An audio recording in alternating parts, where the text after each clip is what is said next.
Defense News. It's proudly sponsored by Navy Federal Credit Union. If you're a member of our nation's armed forces, the Department of Defense, or if your family is, we'd be proud to serve you too. On this episode of Defense News Weekly, a changing of the guard at the Veterans Administration. President Trump's pick gets his day in the hot seat at the Senate. Also, Northrop Grumman looks to update the capabilities of underwater autonomous vessels. Hear what they have in store for a future Navy. Plus, an audacious plan by a defense company to meet the Navy's resupply and repair needs. Find out what Leidos is trying to do to aid the sea service. And a look at underwater training by NATO Special Forces to secure critical underwater infrastructure. It's the latest in news and analysis from the Pentagon to the platoon, here on Defense News Weekly.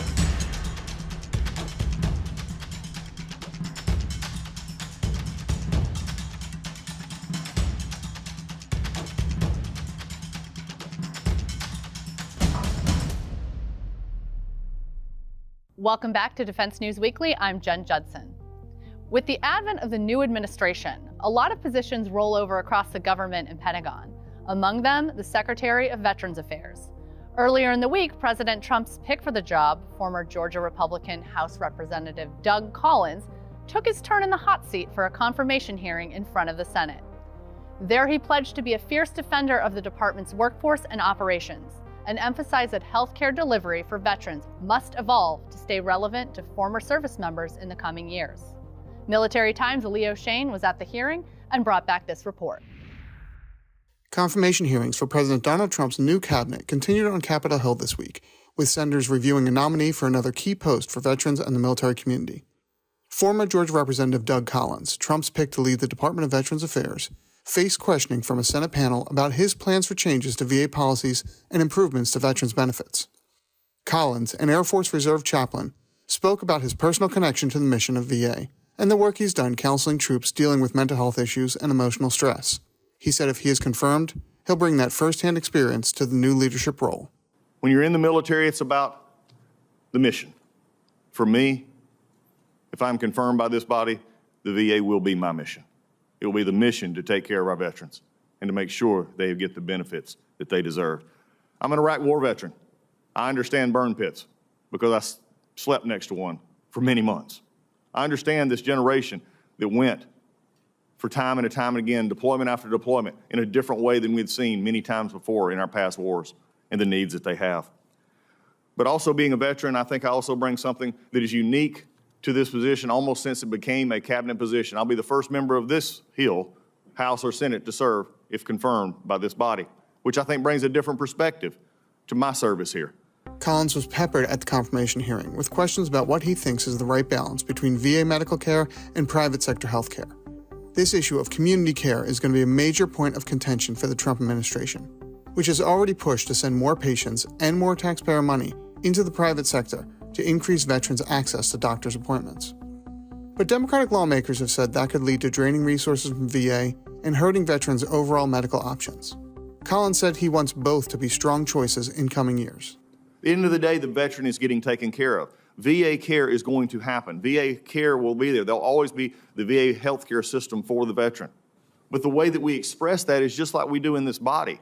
There's different expressions of how we make it better. We don't do the same things 40 years ago that we still do today if we're still wanting to stay current with what's going on. And our newer veterans deserve every access to finding care where they can. Or in your case, if they have a long way to go, they need to find the care if they want to, but always have the VA as a backup. For me, the intent of the Mission Act at the end of the day was about how do we make veteran care available to the veteran who needs it and not have the battles over how they get it because they want to be able to have that choice. We're going to continue to do that and following the intent of the Congress in which I passed, that was my intent as well. Collins will inherit a department with a budget of more than $350 billion and about 450,000 workers. He'll also be overseeing the largest healthcare network in America, one that served as a major backbone for COVID response efforts during the pandemic. The nominee did face criticism from several Democrats on the panel over his stance on abortion. VA currently offers some abortion services even in states where the procedure is outlawed. Collins said he believes that policy violates federal rules, and he promised a full review of the policy if he is confirmed. I care deeply about our women veterans and that they have the services they need. So I want to just ask you, do you believe a veteran who lives in Texas, who has been raped and becomes pregnant should be able to get abortion care at her local VA? Senator, that is an issue that is very sensitive in this body. It is something that has been looked at. Here's what the law actually says, and the original law from 1992 says the VA does not do abortions. 2 years ago, that was a decision that was looked at and decided. I will tell you this, we will be looking at that issue when I get in there to confirm that the VA is actually following the law. So do you plan to modify that law then? I will repeat just what I just said. When we get in, we're going to look and make sure that the law is being followed from the 1992 law where it said they couldn't and the revision that just happened. Okay, well, I want you to know that I'll be following this very closely. I want to make sure that women veterans get the health care they need. Still, that issue appears unlikely to upset Collins' nomination. While several of Trump's other cabinet picks have been controversial, Collins received bipartisan support during his hearing, and generally calm questioning from the panel. The full chamber is expected to vote on his confirmation sometime next week, potentially putting Collins in office by the start of next month. For Military Times, I'm Leo Shane. As the Navy looks to evolve further into a force that relies more and more on mini fleets of uncrewed vehicles, the payloads and missions of those vessels are also developing quickly. Trying to meet the needs of the surface fleet with emerging options, Northrop Grumman has been working on a pair of systems called Scion and Helix, which it says can extend the range and capabilities of UUV and UAV communications and electronic warfare payloads. Looking for more advanced drones to contest the ocean, sometimes autonomously, and outdo an opponent? Here's more from Northrop on their developing systems. We're here at the Surface Navy Symposium in Crystal City, Virginia, just outside of Washington, D.C. I'm here with Matt O'Driscoll at the Northrop Grumman booth. Matt, tell us about the Scion. Scion is a small payload. It uses a Northrop Grumman transceiver that does 0 to 18 gigahertz RF frequency detection. Its two major components on the mast of the USV are 4 antennas. They're just listening for radio frequencies. Those detections are passed down to a below-decks transceiver. That's the Northrop Grumman piece. And then on the strength of the signal, like which antenna it's coming in on, then it determines the line of bearing to the target. So what would the Scion look like in practice in the field? One of the concept of operations for this payload is maritime domain awareness. So you could install the EW payload on USVs and send them into hostile waters where you wouldn't want crewed vessels to be. And they can passively listen and detect vessel traffic in the area and report that back to the fleet. Another potential use is for intercept. So on the first case, maritime domain awareness, they would be installed on slower vessels, maybe battery and solar operated, that would be slow but could stay in theater for a long time period. With the intercept concept, after they detect a potential vessel of interest, they would actually speed off, and that would be like the case of the Martech T-38, a faster USV. It could actually speed off, intercept the vessel that is broadcasting its radar, for instance, and then collect more data on it. So video and images, other comms traffic, to give a better picture of, well, what vessel was detected and is it who we think it is. Once it's been intercepted, then there's other payloads with Northrop Grumman technology that could be, perhaps electronic attack that's not just passive listening, or even kinetic payloads with a human in the loop. And I understand that there might be some cross-service interest in the Scion. Could you tell us a little bit about that? Right. So initially we developed this payload for use on small USVs. And what we have found in the last few months is other branches of service with small crewed vessels are also interested in the capability. So for instance, the Collaborative Combat Craft Medium, CCM, that Special Ops uses, they have expressed potential interest in having an EW payload on their vessel. Also, smaller Coast Guard cutters like the FRC, they can't handle the large payload of larger EW systems. So these small payloads give them the capability of electronic warfare, but with a smaller cost and smaller space, weight, and power. Great. Well, Matt, thank you so much for joining us. All right. Thank you. When we return, headlines from the Surface Navy Association's annual symposium.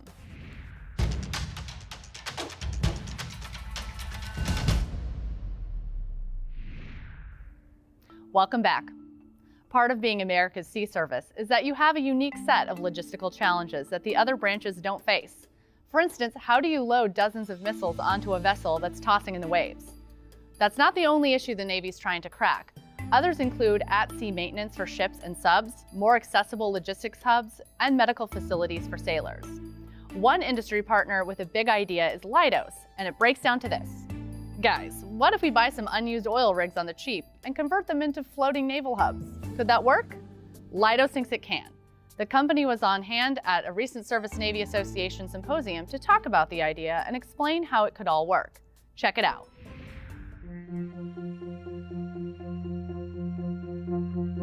I'm Ray Sheldon. I am the president of Gibbs & Cox, a subsidiary of Leidos. What I'd like to talk to you about today is our concept to take available mobile offshore drilling units that are currently in cold storage on the Gulf and convert them to highly capable, affordable force multipliers for any future fight in the Pacific. We're targeting a very specific class of oil rigs, and these are MODUs, mobile offshore drilling units. Generally, they will do about 8 knots. We have engineered some hull form changes, essentially add-ons to the bow and stern that'll push that up to 12 knots. So a $1 billion asset that you can buy for 10 cents on the dollar, despite the fact that they're in excellent material condition. One of the ideas we have is that because they're relatively inexpensive, the lease cost for them is relatively low. So one of the things that we've pursued with the owners is to take up a short-term charter so that the basic concept of operations could be proven out before we proceeded to an actual program. But the key point is that for less than $500 million, we can put this capability in the hands of the warfighter. It just ends up being a huge force multiplier. So you no longer have to think about a DDG making the trip across the Pacific to a land base to be rearmed.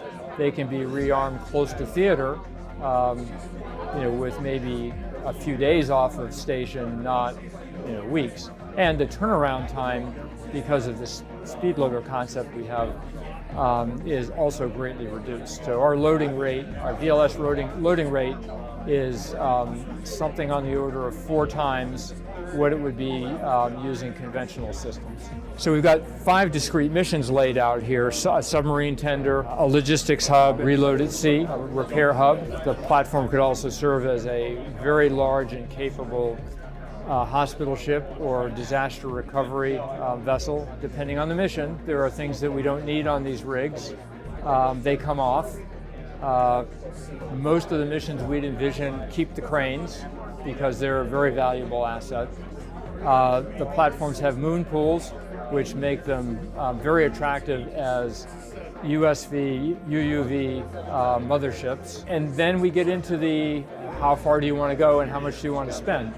So one of the assets that these platforms have is they have a very large amount of tankage for drilling materials, mud tanks. Those can be cleaned out, repurposed, and they can carry fuel. We think the conversions of this are going to be, depending on scope, between 12 and 24 months. The hardest part of this is getting somebody to give us a chance to do it. From the functional standpoint, there really aren't any hard spots. This is just a simple, straightforward job of large magnitude that taps into one of the most productive and efficient parts of the maritime industry in the U.S., the offshore oil industry. And one more for you. Apple TV has a new Vietnam War documentary set to launch next week. And ahead of the debut, the studio gave us a couple of clips. Titled Vietnam, The War That Changed America, the series is narrated by Ethan Hawke and features a range of first-hand accounts, little seen footage, and reunions of old war buddies. Here's a preview of some of the episodes. The last time that I saw the lieutenant, as I turned and looked back up at him, I gave him the smartest salute that I could possibly muster, the first one. He gives me a salute. And I'm just moved for a second, and I wait, and then he looks at me, and I go,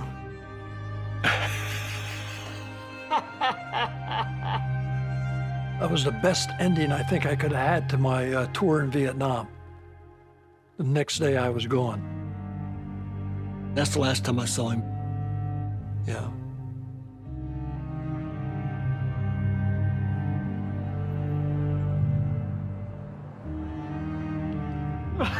Oh, Jesus. Oh, my God. You look great. He's just the same. Oh, I'm so glad to see you. I'm so glad to see you, man.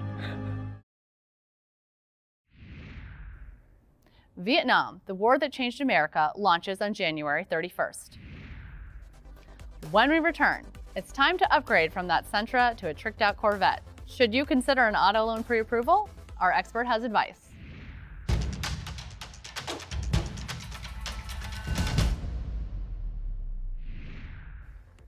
Welcome back to Defense News Weekly. The faithful Nissan has seen its last day, and it's time for that Ford Raptor, maybe the all-black one with the red trim. But before you go to the lot, should you get pre-approved for a car loan? In this edition of Money Minute, Jeanette Mack from Navy Federal Credit Union gives tips on this pivotal part of the process. Pre-approved auto loans are a great way to save money and make shopping for a car so much easier, you'll ask yourself why you've been doing it any other way. Trust me. A pre-approved car loan means a lender has already approved you for a specific amount and interest rate. As a result, you get taken more seriously at the dealership.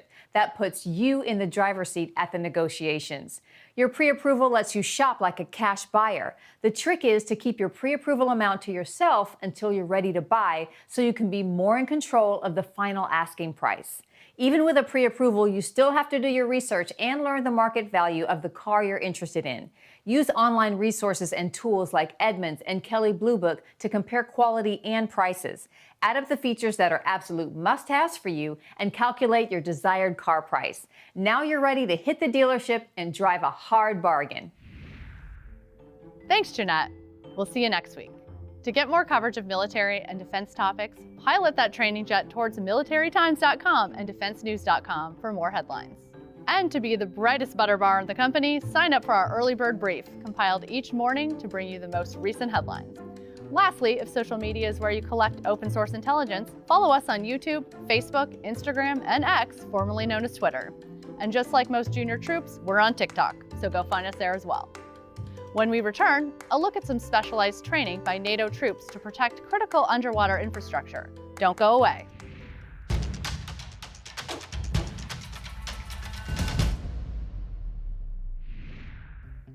Welcome back to Defense News Weekly. I'm Jen Judson.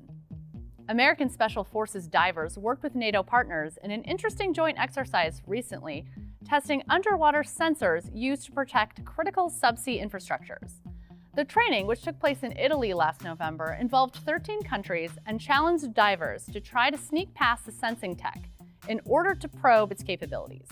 It also featured experimental AI detection systems and virtual reality tools designed to identify suspicious underwater activity. Commanders on the scene said the effort was important because emerging AI tech is being folded into the underwater defense network, and NATO militaries are learning its capabilities and limits.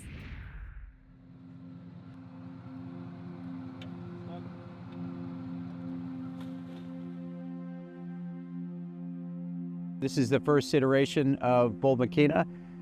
We are putting NATO soft divers in the water against evolving emerging technology to evaluate our signature management, but also to test and validate the technology that is going to be in place to that contributes to the protection of critical undersea infrastructure. So for maritime Special Operation Forces, it's important for us to be on this evolutionary journey with technology, because as the technology evolves, our assumption is that it will proliferate, changing the virtual transparency of the water column. So whereas in the past, we've always assumed that our last location of cover and concealment could be that water column, in the future, we want to be able to articulate the risk to conducting a mission where the sea is filled with sensors and robots that will be able to identify and classify us. Conversely, We also want to help improve and validate the technology that is going to be employed to improve our maritime domain awareness from the seafloor to space, while at the same time protecting the critical underseas infrastructure that our nations rely on. On the seafloor, there are kilometers of pipes and tubes that are exposed to any kind of threat. And I don't think we need to remind the samples in the recent samples in the Baltic raise an immediate issue. But we realize that that's an issue, how important they are and how fragile, how exposed to any kind of possible threat. The underwater domain is hard both to protect and hard to attack, but there are technologies to operate, of course, and so and it's not easy to protect because it's a complex environment, it's a vast environment.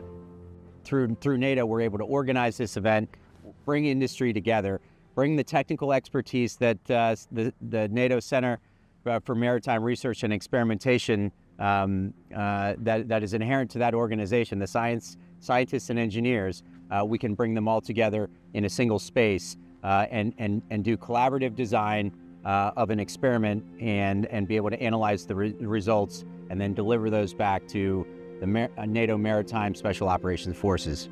In regards to conflict, some of it is what's going on inside the Ukrainian theater of conflict. Just as important is what's going on outside of it. Related to the Russian invasion of Ukraine, we had the Baltic Connector and the Nord Stream pipeline, the Baltic Connector pipeline that were, one was blown up and one was destroyed by an anchor. It exposed vulnerabilities that our nations have, especially the ones that rely on global trade over the sea. So that political relevance to that problem set has directed attention to the NATO organization and our nations to develop a response and to develop an understanding of that response. And that's the role this office is helping to play, is to help validate and improve that technology that's gonna support finding those answers. Well, that's all we have time for in this episode. Thanks for joining us, and we'll see you next week.